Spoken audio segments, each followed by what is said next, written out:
할렐루야.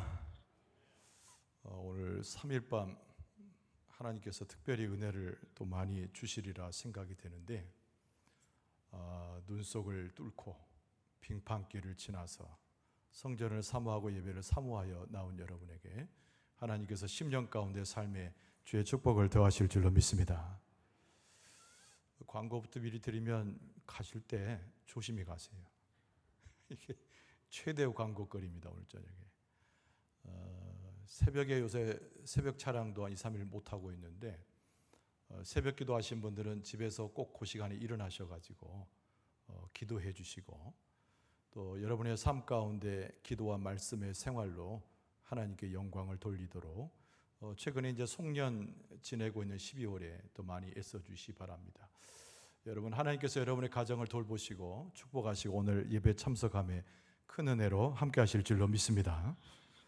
오늘 시편 79편이고요 1절로 13절까지 소망의 노래라는 제목으로 은혜를 나누고자 합니다. 아삽의 시입니다. 아삽의 시. 우리가 그림 한 장 보겠습니다. 저 사람은 다윗도 아니고 신약의 바울도 전혀 아니며 당연히 아삽의 시니까 아삽의 모습을 형상화한 그림이죠. 음악대장이고 찬양대장이니까 마치 다윗처럼 수금을 타고 악기를 통해서 하나님을 찬송합니다. 그런데 저 그림이 우리에게 보여주는 것처럼 아삽이 하늘을 향하고 있지요. 하나님의 은총을 사모하면서 하나님께서 당신의 백성의 자비를 내려주실 것을 요청하면서 기도의 찬송시를 올리고 있는 그런 그림입니다.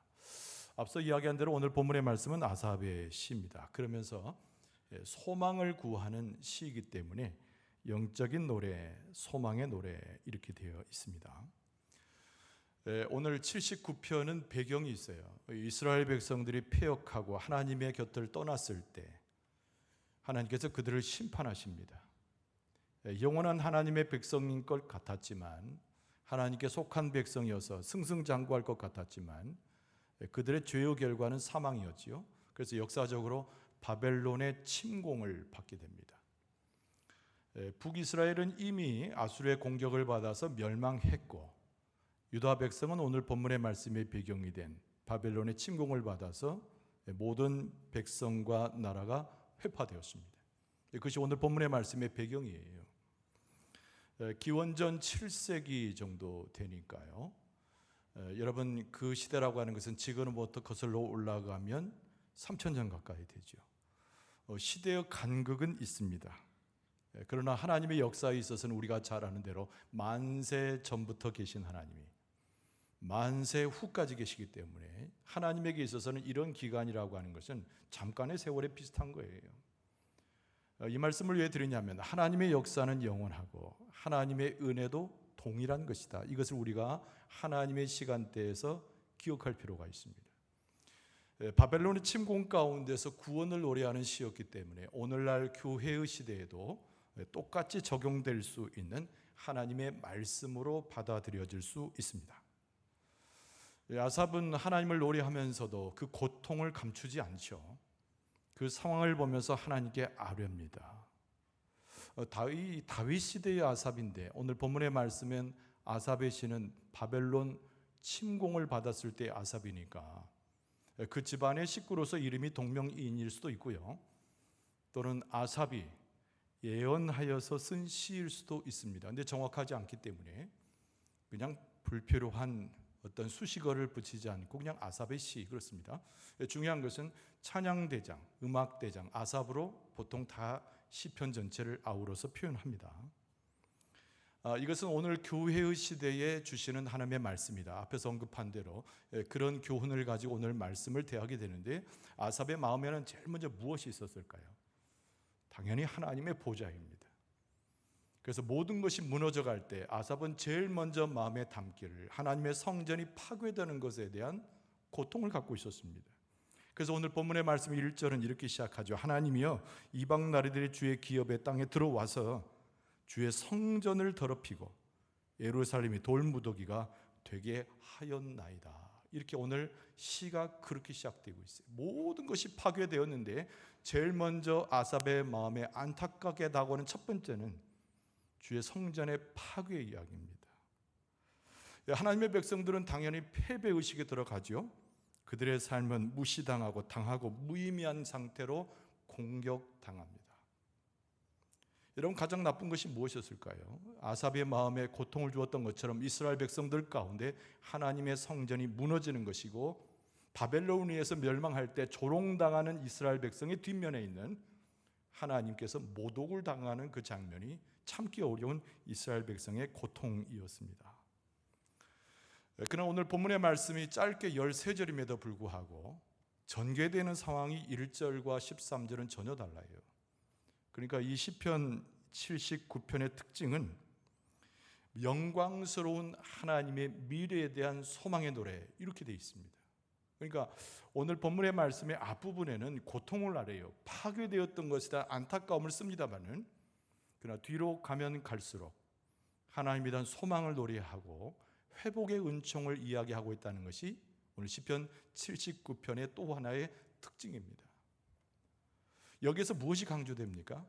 당연히 아삽이 이 시를 쓸 때 아삽이 하나님을 바라보았던 그의 믿음이 무엇인가가 강조되는 거예요. 대단히 영성에 능한 사람이었습니다. 이 사람은 음악가고 찬송을 올리는, 하나님 앞에 드리는 자였는데 가장 중심적인 게 뭐냐면 아삽의 믿음인 거죠.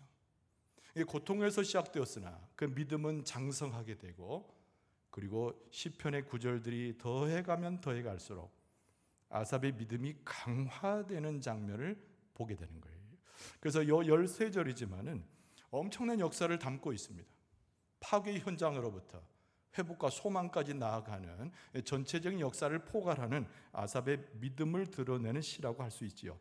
그러니까 오늘 우리 시대 가운데서 우리가 어디서 소망을 보며 어디서 우리가 힘을 얻을 수 있을까 한탄할 때 이 시편 79편은 우리에게 새로운 힘이 되어지고 우리가 노래해야 할 찬송시로서 우리에게도 주어질 수 있는 것입니다. 자, 오늘 본문의 말씀 우리가 좀 살펴보면서 아삽은 어떻게 하나님 앞에 믿음을 강화하여 이 시 가운데 주를 바라보았는가 우리가 좀 살피기를 원합니다. 여러분, 첫 번째는 이스라엘의 절망의 상태를 그대로 묘사하는 아삽의 시의 부분이지요. 1절에서 4절까지 내용이 처절할 만큼 아주 자세히 쓰고 있는 아삽의 아주 구체적인 이스라엘 예루살렘의 멸망의 이야기가 1절에서 4절까지 나옵니다. 제가 조금 더 다시 한번 읽어드릴게요. 하나님이여, 이방 나라들이 주의 기업의 땅에 들어와서 주의 성전을 더럽히고 예루살렘이 돌무더기가 되게 하였나이다. 그들이 주의 종들의 시체를 공중의 새에게 밥으로 주의 성도들의 육체를 땅의 짐승에게 주며 그들의 피를 예루살렘 사방에 물같이 흘렸으나 그들을 매장하는 자가 없었나이다. 우리는 우리 이웃에게 비방거리가 되며 우리를 애워싼 자에게 조소와 조롱거리가 되었나이다. 이렇게 이야기하는 거죠. 지금 아삽이 묘사하고 있는 예루살렘의 멸망, 물론 역사적으로는 바벨론의 침공입니다만은 처절하게 부서지고 있는 예루살렘의 모습을 하나님께 그대로 아뢰고 있는 거예요. 여러분, 우리는 누구나 다 어려움을 겪죠. 고통 가운데 있습니다. 그러나 1절에서 4절만큼의 엄청난 이 재난을 보면서 우리 개인적인 삶에서는 이런 재난을 경험한 사람은 사실은 없을 거예요. 여러분, 우리 주변에 많이 나타나는 어려움이라고 하는 것은 어떤 것들이 있습니까? 우리가 병에 걸리는 수가 있지요. 또 내 사랑하는 사람을 죽음 가운데 떠나 보내야 될 경우도 있습니다. 또 뭐 불이 나가지고 재산을 손실할 수도 있어요. 또는 내가 일터를 가졌었는데 일터를 잃어버릴 수도 있습니다. 개인적으로 다가오는 수많은 재난의 종류일 수 있지요. 그러나 오늘 본문의 말씀 1절에서 4절까지는 극히 그 제 개인적인 모습을 묘사하는 것이 아닙니다. 파괴될 수 있는 것이라면 전부 파괴된 상태, 잃어버리고 회파될 수 있다고 한다면 이보다 더 지독하게 회파될 수 있을까 싶을 정도의 정말 멸망 그 자체를 이야기하는 구절이 여기에 나와 있다는 것이죠. 여러분, 가장 무엇으로 그들의 모습을 묘사합니까? 이스라엘이라는 나라가 망해버린 거예요. 정치적인 시스템, 국가의 노릇을 상실하는 겁니다. 여러분, 이스라엘 백성이란 이름은 이미 사라진 지 오래죠. 왕정 통치도 종식이 되었습니다. 신하들도 없어지고 백성들도 도망을 갔어요. 권세를 가진 사람도 그리고 이스라엘이 자랑했던 군사력도 없어진 상태. 그것이 이스라엘 백성의 국가와 정치 제도가 다 사라져버린 그들의 모습을 묘사하는 것이지요. 땅이 황폐됨과 동시에 그들은 먹을 것을 잃어버린 채 사방을 거린처럼 헤매야 했습니다. 먹을 것을 어디서 찾아요? 양식을 구할 수 없습니다. 설령 어떤 곳에서 물건을 만들어도 물건을 살 수가 없기 때문에, 사는 사람 자체가 없기 때문에 경제가 실종이 되고 그들 가운데 삶의 모든 근간이 없어져 버리고 있는 거죠. 여러분, 사회와 가족 간의 관계도 파괴되었습니다. 전쟁의 와중에서 아버지를 잃어요.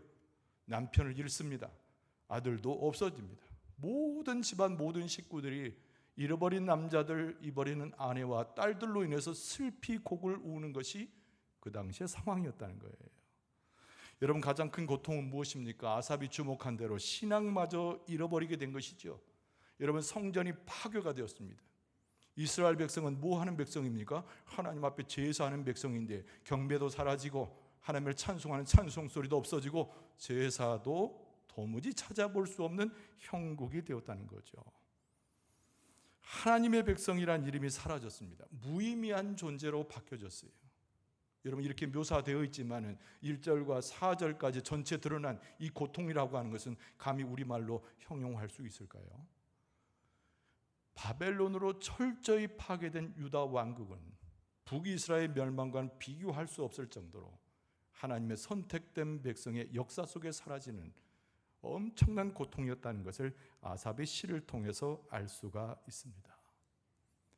그런데 아삽의 마음을 찌르는 것은요, 사람 외부적인 파괴와 무너짐이 있지 않아요.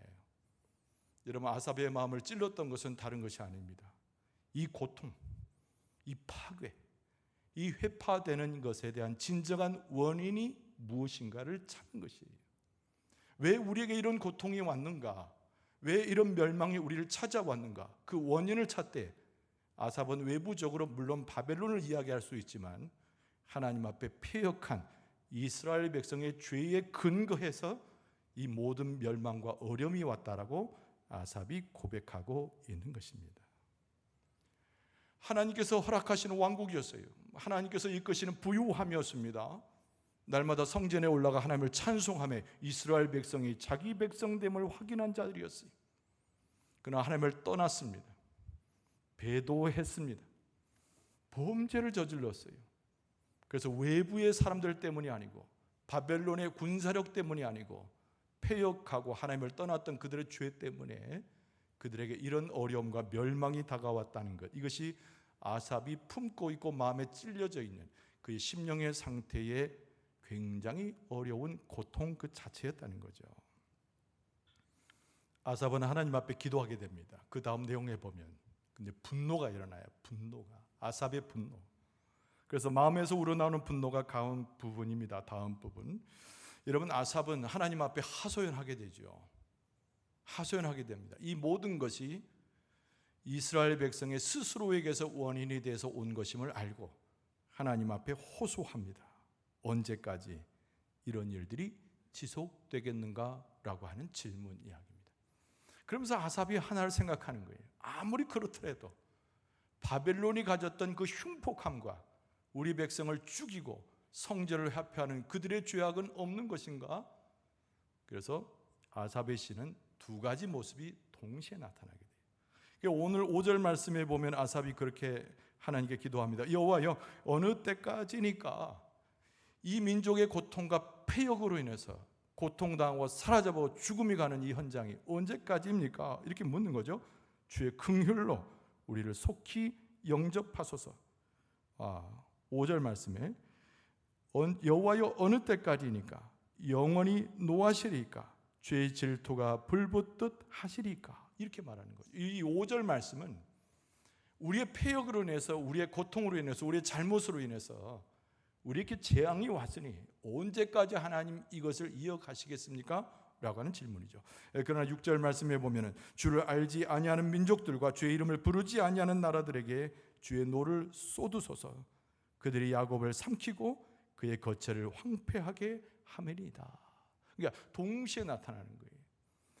우리의 죄 때문에 이렇게 어려움이 온 줄 압니다. 우리의 황폐함과 하나님을 떠나 있으므로 진노의 채찍에 놓이져 있는 줄 압니다. 그러나 하나님, 이것이 모든 이 황폐 원인이 우리에게만 있습니까? 우리를 옥죄어오고 우리를 황폐케 하고 죽였던 바벨론에도 책임이 있으니 하나님을 멀리하고 하나님의 백성이 아닌 그들에게도 진노를 내리소서, 이렇게 이야기하는 것이죠. 아삽은 이중적인 모습으로 이렇게 노래했지만, 여러분, 우리의 삶의 모습은 어떻게 하기가 쉽습니까? 자기의 잘못과 자기의 죄를 돌아보기보다는 다른 이의 잘못과 다른 이의 죄를 쉽게 돌아보는 것이 우리의 모습입니다. 우리는 용서를 구하는 모습으로 주 앞에 서야 하는데 여전히 우리의 모습은 다른 곳에서 우리의 어려움과 고통의 원인을 찾을 때가 많이 있다는 거예요. 그래서 아삽의 이중적인 모습 가운데서 아삽이 굉장히 혼돈 가운데 들어가는 것을 볼 수가 있습니다. 그러면서 아삽은 대변에 하나님 앞에 있었기 때문에 깨닫게 되죠. 자기의 범죄, 이스라엘 백성의 후패함이 더 큰 원인임을 깨닫게 됩니다. 그리고 나서 하나님 앞에 나아가서 민족의 죄를 놓고 회개하게 되지요. 그것이 오늘 본문의 말씀 8절 이하의 말씀입니다. 우리 조상들의 죄악을 기억하지 마시고 주의 긍휼로 우리를 속히 영접하소서. 우리가 매우 가련하게 되었나이다. 우리 구원의 하나님이여, 주의 이름의 영광스러운 행사를 위하여 우리를 도우시며 주의 이름을 증거하기 위하여 우리를 건지시며 우리 죄를 사하소서. 할렐루야. 우리에게 이런 회개 기도가 필요하잖아요. 여러분, 세상에 있는 죄악보다 더 큰 죄악을 누가 가지고 있냐면 우리가 가지고 있습니다. 세상에 있는 자들이 하나님을 떠나 있는 것은 당신의 백성이 아니기 때문에 그렇지만 하나님의 테두리 안에서, 하나님의 손아귀 안에서, 하나님의 품 안에서 배도하고 잘못된 죄를 지는 우리의 모습은 더 큰 죄악을 가지고 있다는 것을 깨달아야 돼요.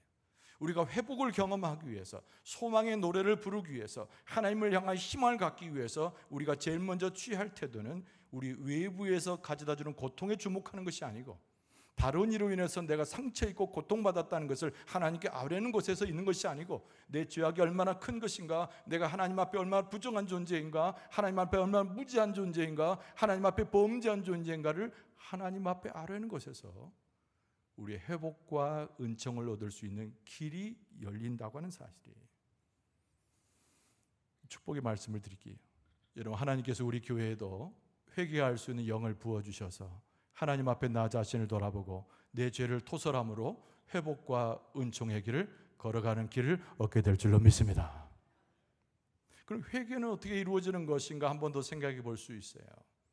여러분, 회개라고 하는 것은 세 가지의 단계를 지나게 됩니다.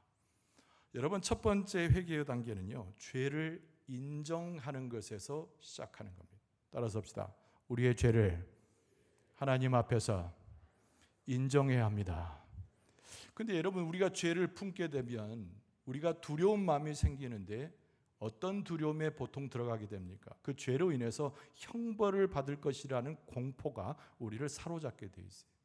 근데 죄를 인정한다고 하는 것은 죄의 결과인 사망과 내가 당할 안갚음에 대해서 걱정하는 것이 죄를 인정하는 것이 아니에요. 여러분, 죄를 인정한다고 하는 것은 죄를 미워한다는 말과 동일한 말입니다. 하나님과의 관계를 끊어놓고 하나님의 심판을 면할 수 없는 상태에 이르게 하는 이 죄를 우리는 끊임없이 미워하는 데서 우리의 회개가 시작이 되는 거예요. 하나님을 경배했지만 온전히 경배하지 못하고, 하나님의 말씀을 받았지만 말씀에 준행하지 못하고, 하나님께서 행하라 하셨을 때 거부하고 떠나있던 나의 모습 속에서 그 죄를 미워하는 거예요. 내 안에 감춰져 있는 그 죄가 얼마나 악독한 것이고 하나님 보시기에 합당치 않은가, 그 죄에 주목해서 그 죄를 미워하는 거예요. 그것이 바로 회개의 시작입니다. 우리의 각자의 죄가 있을 수 있고 공통의 죄가 있을 수 있어요. 내 개인의 죄가 있을 수 있고 우리 공동체의 죄가 있을 수 있어요.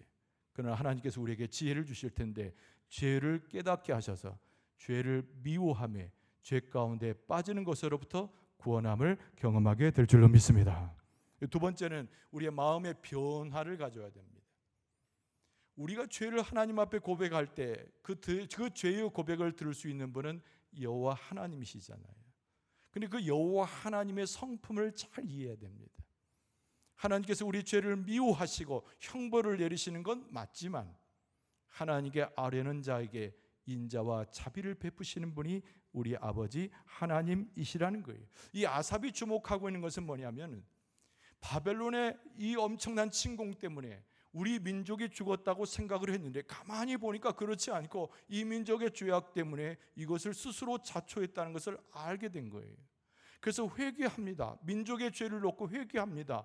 그때 발견한 하나님은 진노하는 하나님, 심판하는 하나님, 나를 죽이시는 하나님, 국가를 송두리째 빼앗는 그 하나님이 아니고 자비를 베푸셔서 소망과 은혜를 다시 주실 수 있는 하나님을 아삽이 발견한 거예요.